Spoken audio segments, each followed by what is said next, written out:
আসসালামু আলাইকুম। অনেক দিন পর একটা খুব সাধারণ রান্না নিয়ে এসেছি। আমি আজকে লাউ রান্না করে দেখাবো, আর লাউটা রান্না করব চিংড়ি মাছ দিয়ে আর সাথে মুগ ডাল দিয়ে। প্রথমেই আমি তেলে একটা পেঁয়াজ, মাঝারি সাইজের একটা পেঁয়াজ একটু মোটা করে কেটে দিয়েছি, আর তার মাঝে দিয়ে দিব চিংড়ি মাছ। চিংড়ি মাছ যে কোনো সাইজেরই নেওয়া যাবে, আমি একদম ছোটোটা মানে গুঁড়া চিংড়ির চাইতেও বড় যে সাইজটা সেটা নিয়েছি। আর চিংড়ি মাছটাও নিজের ইচ্ছা মতোই নেওয়া যাবে।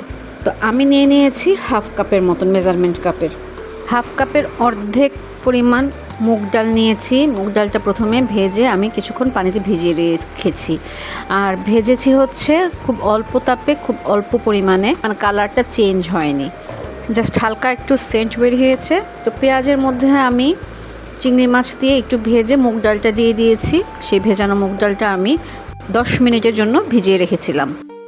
ডালটা ভেজে তারপরে কিন্তু আমি সাথে সাথেই পানিতে দিয়ে ধুয়ে নিয়েছি, আর যে পানিটা ভিজিয়ে রেখেছিলাম এরপর সেই পানিটা দিয়ে আমি এখন লবণ দিয়ে কিছুক্ষণের জন্য ঢেকে রাখবো, আগুনটা একদম লো করে, যেন ডালটা কিছুটা নরম হয়ে আসে।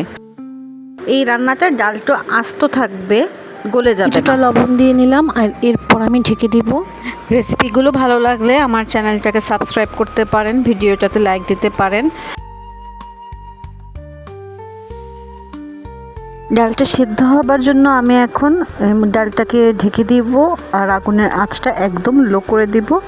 আর আমি এখন লাউটা কেটে নিব। সেই ফাঁকে আমার লাউটা কিন্তু বেশ খানিকটাই কচি ছিল, লাউটা দেখেও কিন্তু বোঝা যাচ্ছিল বেশ সবুজ কালারই ছিল। লাউ কিন্তু আমরা সাধারণত কম মশলাতেই খাই। আর এখন আমি মশলা দিয়ে দিচ্ছি।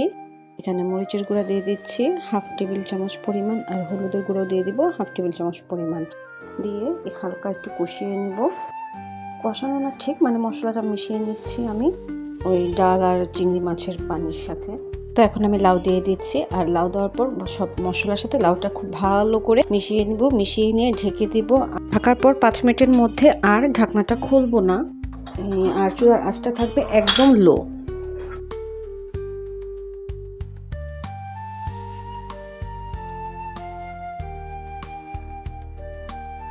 দুই মিনিট পর আমি ঢাকনাটা তুলে নিচ্ছি। নিচ দিকে কিন্তু হালকা পানি উঠে এসেছে। এখানে কিন্তু আমি কোনো এক্সট্রা পানি দিব না, লাউ থেকে একাই পানি ছাড়ে। এখন আমি আবার মশলাগুলো ভালো করে মাখিয়ে দিচ্ছি, আর এই ফাঁকে কিন্তু আমি একটু লবণ দিয়ে দিব, এটা হয়তো স্কিপ হয়ে গিয়েছে ভিডিওতে। এখন আমি ঢেকে দিব। ঢেকে দিয়ে এবার মাঝারি আছে আরও 5 থেকে 7 মিনিট রাখলেই মোটামুটি একটু পানি আসবে, ফাঁকা করব না এর মধ্যে। তো এখন আমি 5 মিনিট পরে এসে ঢাকনাটা তুলে নিলাম, আর এই যে দেখেন কি সুন্দর পানি ছেড়ে এসেছে। এবার আবারও একটু ভালো করে নাড়িয়ে চাড়িয়ে নিয়ে ঢেকে দিব, আর এবার আঁচটা আমি লো করে দিব। মোটামুটি লাউটা একটু সিদ্ধ না হওয়া পর্যন্ত কিছুটা লো আঁচেই রান্না করতে হবে। লবণটা চেক করে মনে হলো কিছুটা লবণ দেওয়া লাগবে। এরপর এখানে আমি কিছুটা লবণ দিয়ে ঢেকে দিব।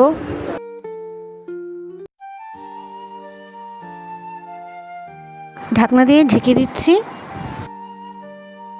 প্রায় 4 মিনিট পর আমি ঢাকনাটা উঠিয়ে নিচ্ছি, আর দেখেন কি সুন্দর পানি ছেড়েছে। লাউটা বেশ কচি ছিল, আর তাই খুব তাড়াতাড়ি সিদ্ধ হয়ে গিয়েছে।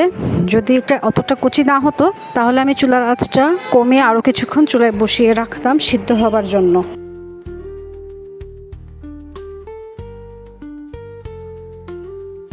আর এখন একটু নাড়িয়ে চাড়িয়ে দিচ্ছি 3টা কাঁচামরিচ দিয়ে ঢেকে দিব। ধনিয়া পাতা থাকলে লাউ অবশ্যই ধনিয়া পাতা দিতে হবে।